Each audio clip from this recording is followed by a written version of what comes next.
بسم الله الرحمن الرحيم.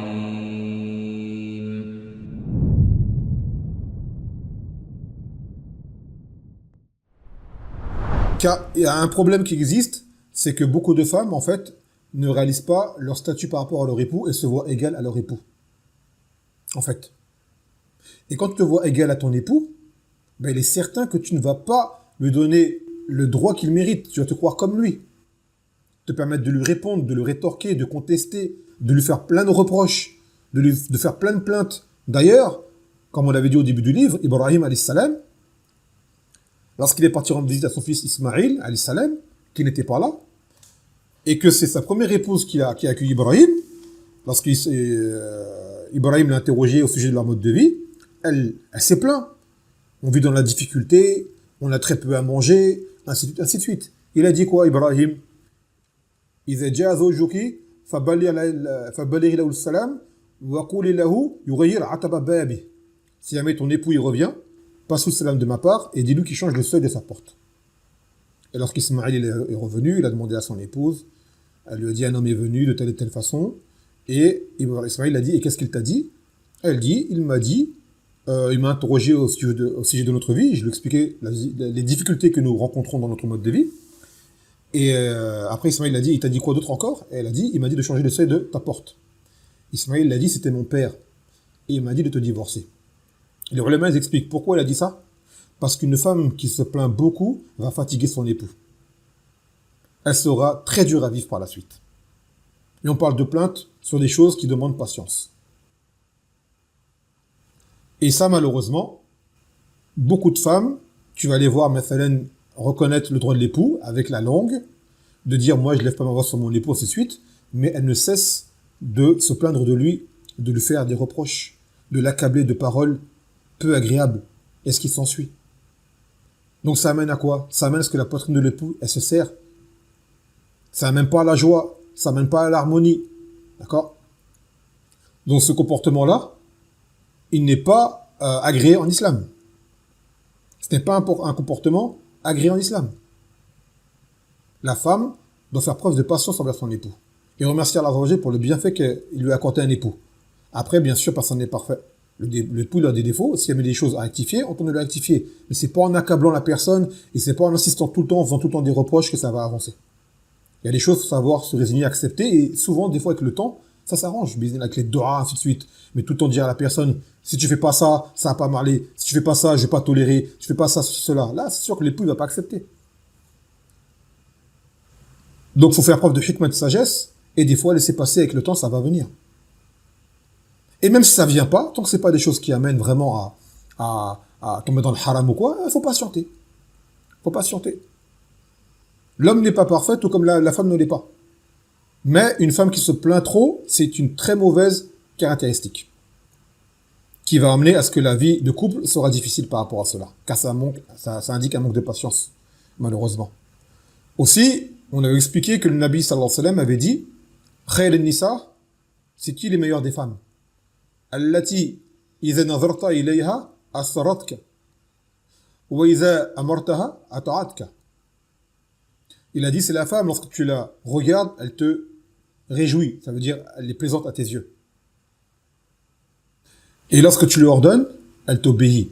Ce sont ceux-là les meilleurs des femmes. Donc ça revient au hadith précédent. C'est-à-dire, c'est la meilleure des femmes. C'est pas ça que le Coran par cœur, forcément, ou qui suit plein de dourous, ou ce qui s'ensuit. Ça, c'est bien, mashallah. Mais s'il n'y a pas de suivi derrière dans le comportement avec le zauj, ça sera un argument contre elle. Et des fois, on va dire à des gens, quand des gens, souvent les frères, qui veulent se marier à des femmes, on va leur dire, avec l'expérience et les témoignages que l'on voit, beaucoup de choses, on te dira, je te conseillerais plus une débutante qui désire apprendre sincèrement et qui va t'écouter, te suivre, plutôt qu'une confirmée qui croit connaître. Parce que celle qui croit connaître, elle va tout le temps polémiquer avec toi. Tout le temps, elle va polémiquer avec toi. Parce qu'elle croit connaître. Et donc, ça va mener quoi? À des conflits encore. Et des conflits, et des conflits, et des conflits. Et ça va pas rendre la vie de couple agréable. La femme qui demande le divorce sans raison. Donc, قال النبي صلى الله عليه وسلم لا تحيل لامرأة أن تسأل الطلاق لغير ما بأس qu'il n'est pas permis à la femme de demander le divorce sans raison valable. Ou plutôt, أي سألت الطلاق بغير مأبس لم تلح رائحة الجنة. C'est ça l'offre du hadith. C'est que toute femme qui demande le divorce sans raison valable, elle ne sentira pas l'odeur du Jannah. فمن هذا الوعيد العلماء جعلوا هذا من الكبائر. Que la menace qui plaît dans ce hadith montre que cet acte-là est parmi les grands péchés. Car elle ne sentira pas l'odeur du Jannah. Après, c'est pas du kouf, c'est qu'elle ne sentira pas du fait que c'est une menace pour elle, ou alors le fait qu'elle ne sentira pas avec les premiers, c'est-à-dire elle n'entrera pas avec les premiers au Jannah. Après, talaq peut être demandé pour des raisons valables. Peut-être même parfois, talaq doit être obligatoire. Elle doit demander de se séparer de cet homme. Cet homme-là est vraiment, par exemple, il a apostasié, ou il tombe dans des grandes perversités, ou il a forniqué, mathalan, ou il fait des choses gravissimes. Oui, on va pas lui dire de rester avec lui. Mais maintenant, ce sont des choses sur lesquelles elle peut patienter. Des choses qui ne sont pas nuisibles en soi. Des choses qui sont liées au titre du personnel. Ainsi de suite. Ça, non, elle n'a pas le droit. Mathalan, il est permis à la femme de demander le khula. C'est elle qui demande la séparation à son époux, en échange qu'il lui rende son mahar, et de là, la séparation, elle est effective aussitôt, sur le champ. Immédiatement, ils ne sont plus mariés. Ça, c'est le droit que la femme, elle a, de demander le khul. Cependant, les ulama, ils disent que le khul n'est légitime que dans certaines conditions. Dans le cas où ce mariage deviendrait, par exemple, illicite. Ou que la vie avec cet homme deviendrait insupportable pour elle. Par exemple, c'est un homme qui est trop violent. C'est un homme, à cause d'elle, à cause de lui, elle tombe dans trop de péchés, dans trop de transgressions. Il y a trop de mal à rester avec lui. D'accord? Ou alors, un homme qu'elle ne supporte pas. Elle ne supporte pas. Au tel point qu'elle ne peut pas lui rendre son droit. Comme ce fut le cas de cette sahabiyat qui a demandé au Nabi sallallahu alayhi wa sallam le khul, car elle disait, je ne reproche rien à mon époux comme comportement et religion, mais akrah al-kufr ba'd l'islam. Je dis, je ne lui reproche rien, mais je crains de ne devenir ingrate. C'est-à-dire du fait que tant cet homme lui déplaisait physiquement, elle ne pouvait pas rester avec lui, elle n'aurait pas pu lui obéir. C'était concret. Donc de là, le Nabi sallallahu alayhi wa sallam, il lui a dit de lui rendre son mahar, et le khul a été effectif. Donc vous allez voir que souvent, les femmes qui vont demander le khul, elles vont souvent dire cela. Ça va être souvent la illa qu'elles vont utiliser, qu'elles vont dire, oui, mais je ne l'aime pas, donc ce qui fait que comme je ne l'aime pas, je ne pourrais pas lui obéir, j'aurais du mal. S'il m'appelle pour avoir des rapports, j'ai pas envie de lui, il m'énerve, il m'insupporte, ou ceci et cela. On dit d'accord, au premier abord, cela est accordable. Maintenant, comment est-ce qu'on sait si vraiment cette cause, elle était comme la femme à la cité? Ça apparaît par la suite. À quel moment? Comme c'est le cas de beaucoup de femmes, qui en réalité demandent le khul, parce qu'elles ont été vexées, elles ont été contrariées, elles ont été attristées, donc elles ont fait dominer leurs émotions sur leurs raisons à ce moment-là, et elles se sont dit, je ne vais pas supporter la vie avec lui, ou je veux plus de lui, ou je ne le tolère plus, ainsi de suite. Elles demandent le khul. Et vous allez voir que peu de temps après, elles le regrettent. On reçoit souvent même des questions comme ça, des mails, des femmes qui demandent le khul, et qui après elles regrettent. Et elles veulent retourner avec leur époux, est-ce qu'elles ont le droit de retourner avec lui? On dit oui, tu as le droit de retourner avec lui, s'il accepte, et ils vont faire un nouveau aqd, comme si vous vous mariez à nouveau. Ça veut dire qu'il leur donne un mahar, qu'il faut le wali, ainsi de suite. Ils ont le droit de se remettre ensemble. Donc le fait que tu regrettes par la suite, ça prouve bien qu'en réalité, il t'était supportable. C'est juste que tu as demandé le khul de façon émotionnelle, et non pas pour des raisons religieuses légitimes. Et c'est, dans la plupart des cas, c'est ça qui se passe. C'est sur un moment de colère, un moment d'émotion, elle demande le khul. Après une dispute, après un conflit ou quoi, elle demande le khul. Alors qu'en réalité, ces moments-là, il faut les passer. Combien de fois là, il est encore avec son époux, avec son épouse? Il ne demande pas le talaq, parce qu'il sait qu'il y a des conséquences derrière, ça va loin. Donc il réfléchit, il ne se précipite pas. Bon, il y en a, ils se précipitent, c'est vrai. D'accord, t'en as, mais on parle de base chez l'homme. Donc, à ce moment-là, qu'est-ce qui se passe? Ben, c'est le regret. Et ce regret est une preuve que ce khul a été demandé de façon illégitime, et donc on craint pour ces femmes de ne rentrer dans ce hadith. Et qui plus est, il a dit le Nabi sallallahu alayhi wa sallam, al-mukhtali'at hunna al-munafiqat. Il a dit les mukhtali'at, ce sont ceux qui demandent le khul, ce sont elles les hypocrites. Ce sont elles les hypocrites. Et des ulama ont expliqué parce qu'elle fait apparaître l'obéissance à Allah par le khul, de faire les choses légiférées, alors qu'au fond d'elle, elle cache la désobéissance. En fait, elle demande le khul pour des raisons illégitimes. Donc, elles ont été qualifiées comme étant des hypocrites.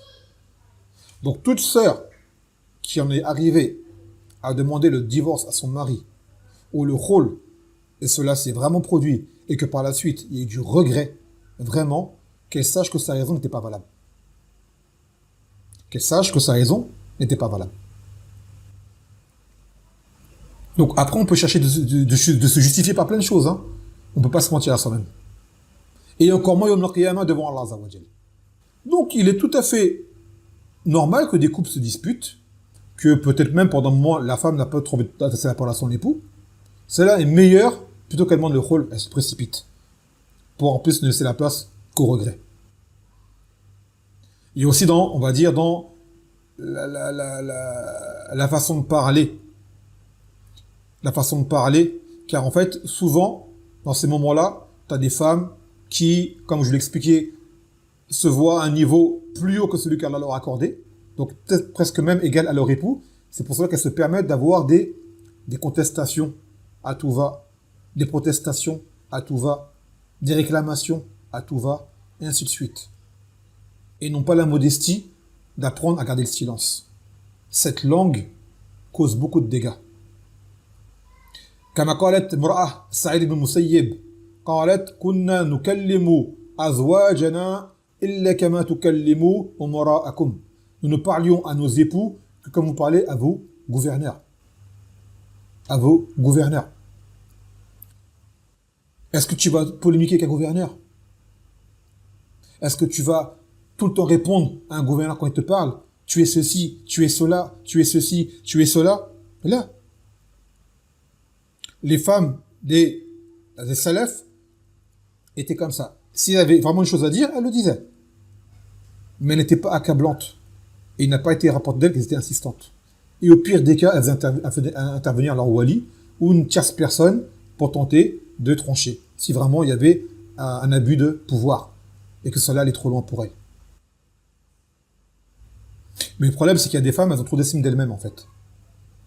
Vous comprenez? Dans le sens où elles mettent une pression à l'époux, comme si c'était elle l'homme. Genre, c'est presque elle qui menace l'homme de divorce, subhanallah. Ça, c'est une chose qui est incroyable. Alors qu'à la base, le demander le divorce lui est interdit. Et tu la vois demander le divorce, ou menacer. Si tu fais pas ça, s'il n'y a pas ça, si c'est pas comme ça ne marchera pas, je resterai pas avec toi, et ainsi de suite. Alors que là, à la base, c'est elle qui doit avoir peur que son mari la divorce. Vous savez, chez les anciennes générations, regardez bien les générations de vos parents, de vos grands-parents. Dans les pays d'islam, je parle. Hein. Wallahi, vous allez voir très très peu de divorces. Car pour eux, pour la femme, être divorcée, c'était une honte et une marque d'échec qu'elle n'était pas capable de s'occuper d'un homme. Bon, des fois, c'était abusif. À tel point que même l'homme, lorsqu'il était vraiment allé trop loin, restait quand même avec lui. Mais regardez bien, pour elle, demander le divorce, c'était une honte. C'était une honte. Que son mari dise « je vais te talaq », pour elle, elles avaient peur. De retourner après auprès de leurs parents, ainsi de suite. Bon, aujourd'hui, les femmes, elles se disent indépendantes, elles ont leur vie, leur petit appartement et tout, elles s'en fichent. Avant, c'était pas comme ça. C'était une vie islamique, la femme vivait chez ses walis. Alors, lorsque le mari te divorce, tu retournes chez papa et maman. Et quand t'arrives, t'as un enfant, t'as 25 ans, t'as 30 ans, t'as 35 ans, tu retournes chez papa, chez maman, crois-moi bien que ça fait mal au nefs. Là, aujourd'hui, vu les libertés qu'ils ont été accordées, la femme voit plus la chose pareille. Mais regardez bien les anciennes générations, chez les Marocaines, chez les Algériennes, ainsi de suite, elles ne demandaient pas le divorce. Le divorce, c'était vraiment pour eux une chose qui était... Wallah, c'était azim. Qu'un homme divorce une femme. C'est vraiment, ça veut dire qu'elle était... voilà. Après, on ne vous dit pas que c'est une chose qu'on approuve dans l'absolu. Non. Il y a des fois, le divorce, faux. Par exemple, il ne fait pas la salate, ou il fait des grands péchés, ou des grands péchés à tout va, à outrance, ainsi de suite. Non. Mais sinon, c'est vraiment un dernier recours. Et qui plus est quand il y a des enfants. Par contre, lorsqu'on divorce et qu'il y a des enfants, ce sont les enfants qui trinquent par la suite. Et très souvent, les femmes qui provoquent un divorce avec leur époux, elles ont des enfants, elles ne patientent pas avec leur époux, on voit souvent les enfants mal finir par la suite. Car le père n'est plus là, la femme elle est seule, livrée à elle-même, et elle n'a pas la force d'affronter tout ce que l'enfant pourra faire. Et tu vois l'enfant qui grandit, malheureusement, qui prend un très mauvais tournant. Dans beaucoup de cas, on le voit, je l'ai vu ici au Yémen, je l'entends au Maroc, on l'entend en France, on l'entend dans plein de situations. C'est une réalité. C'est une réalité. Et aussi, on dit aux sœurs, attention. Attention à la précipitation dans la demande de divorce. Surtout les femmes qui demandent le divorce très très vite. Une semaine de mariage est passée, un mois, tout de suite divorce. Dispute, divorce. Ainsi de suite. Et ça récidive. Souvent, les femmes qui sont restées seules, d'accord, et qui ont un certain âge, vous allez voir, le divorce est très rapide. Elles n'ont pas eu de beaucoup de vie de couple avec un homme, parce qu'elles demandent le divorce trop vite, elles se précipitent trop. Et ben par la suite, on craint pour elles de ne rester avec aucun homme. Même demain, on ramène le meilleur des hommes, comme elles sont habituées à ne pas pouvoir supporter ce qu'elles ne tolèrent pas, et ben elles vont demander le divorce. Malheureusement.